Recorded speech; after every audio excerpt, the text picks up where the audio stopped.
Today we're talking protein supplements. We're going to discuss if this is something that you need in your diet, what to look for if you're shopping for a protein powder, and lastly, which ones are my favorites. So let's start with a hard-hitting question. Do you need a protein powder? Short answer is no. A supplement is meant to supplement your diet and not an absolute need. So a protein powder is a way to supplement what you are already getting in through your food sources to meet your total daily protein requirements. If you are someone who's struggling to meet your total daily protein needs, then this can actually be a really great tool for you. But just like any supplement, you don't want to 100% lean on this and over rely on protein powders to meet your daily needs. Instead, this should be only a portion of your protein sources and not 100%. There are various types of protein that you may see on the market, the most popular being whey, which is a fast digesting protein, ideal for muscle recovery. Then you have casein, which is more slow digesting, optimal for overnight recovery. So a lot of people are going to recommend that if this is something you're taking, that you have it more towards the end of your day before you head to bed. Plant-based proteins such as soy, pea proteins, you may even see rice or hemp proteins. These are best for vegans or individuals with dairy intolerances because it may be more easily digested. However, if you are opting for this protein source, I typically like to look for a blend of multiple protein sources so that you can ensure you are getting a complete protein. In collagen proteins, these aren't complete proteins either. However, some studies show that this may be beneficial towards things such as hair, skin, nails, connective tissues. So yeah, there's obviously plenty to choose from. So why don't we talk a little bit about what you should look for when you are shopping for a protein powder? First thing I'm doing is turning that protein powder around to take a look at the supplement facts label. Here I'm going to identify how many grams of protein I get for a scoop. So ideally I'm looking for probably around 20 to 30 grams of protein depending on the product. More specifically, I'm going to be looking for the calorie to protein ratio. So essentially I'm looking at the amount of protein I get in a scoop in context of how many calories per serving. So typically you want to look for something that's around 10 grams of protein per every calorie. That way you're ensuring that it's not fluffed up with all these extra added sugars and fillers, that you're really getting protein rather than some supplements may falsely advertise that it's a protein supplement when really you're getting a ton of carbs and fat in it as well. It might as well just be a energy supplement because you're just getting calories. Now, obviously, as a buyer, I am also looking at price per serving to get an idea of how costly this particular product is relative to others on the market. Highest cost doesn't necessarily mean best protein. And it doesn't always mean that the cheapest is the worst either. You kind of just want to look at this on a relative scale and kind of feel out where it stacks up among others. See, is there a red flag here? Could there be protein spiking, which is where brands may load up with lower cost amino acids to bump up that protein profile when really it's not providing a complete protein. Best approach here is to find a balance between price, quality, and trusted brands. Next, I want us to take consideration of any red flags that there may be.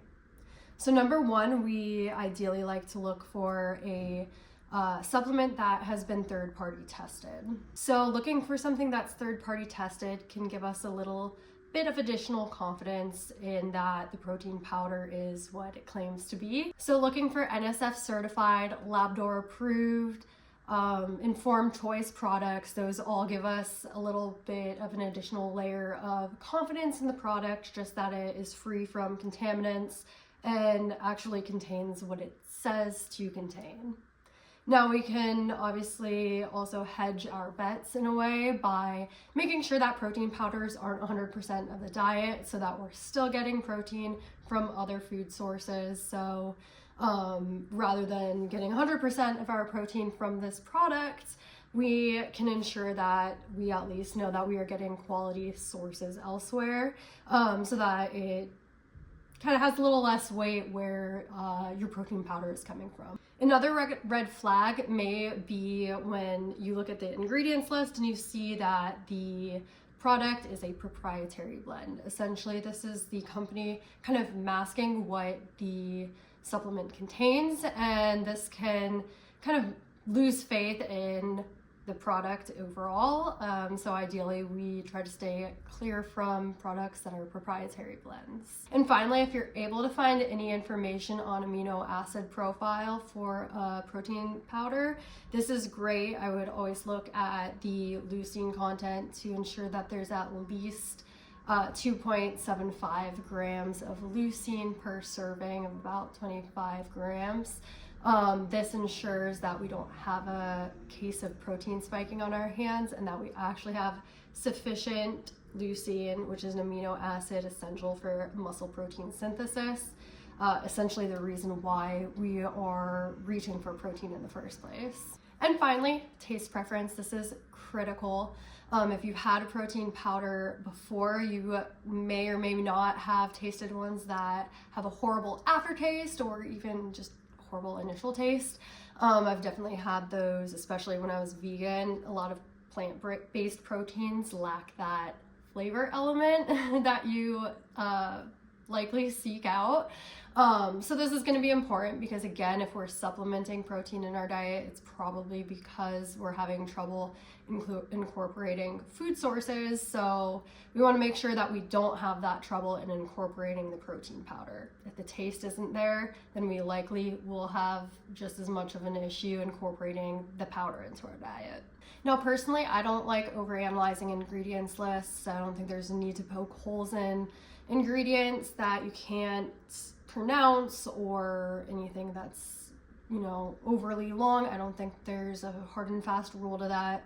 I'd just take note if there's certain products that have maybe excessive fillers and gums that could cause digestive issues. Some people may notice even that certain types of protein, such as whey, may result in digestive issues. So if this is you, I would just recommend making note of that and trying a different brand or type of protein powder.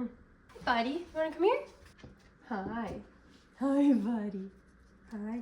You sit. Good boy. All right, so now the fun part. Gatsby wanted to join me for this one, is what protein powders I use. All right, goodbye. Now this one's a tried and true for me, the P-Science Select Protein Peanut Butter Cookie flavor. I've been grabbing for this for several years now. Sometimes I cycle through different flavors and brands just because I like trying them, but this is one that I've always returned to. It's a favorite. $39.99 on Amazon. That's for 27 serving. Breaks down to $1.48 per serving for 120 calories and 24 grams of protein. Next, I don't have it in its original packaging, but this is the Optimum Nutrition Gold Standard whey in the vanilla flavor. I get this at Costco, so it breaks down to about 85 cents a serving.